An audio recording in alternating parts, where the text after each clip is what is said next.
Yogurt ice cream baka mo mga katropa. Yung tipong ikaw ang magdi-decide kung anong gusto mong ilagay. Ikaw ang bahala pumili. Depende sa'yo. Kasi dito sa Yograb yogurt ice cream, mga katropa, tinitimbang nila dito. Depende sa kukunin mo. At depende rin sa ilalagay mo na ingredients mga katropa. Ang starting price nila dito mga katropa ay 45 pesos lamang per 100 grams. Pero yun ay sa regular, okay?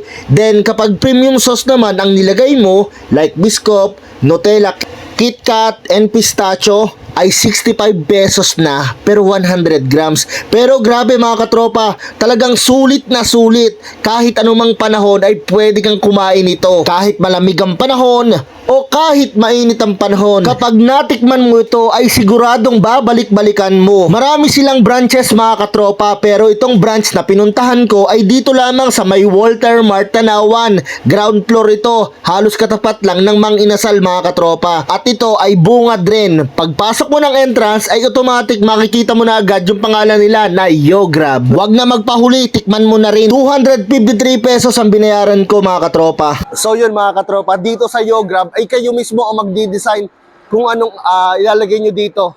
Kung anong gusto nyo sa ice cream na ito, kayo na ang bahala.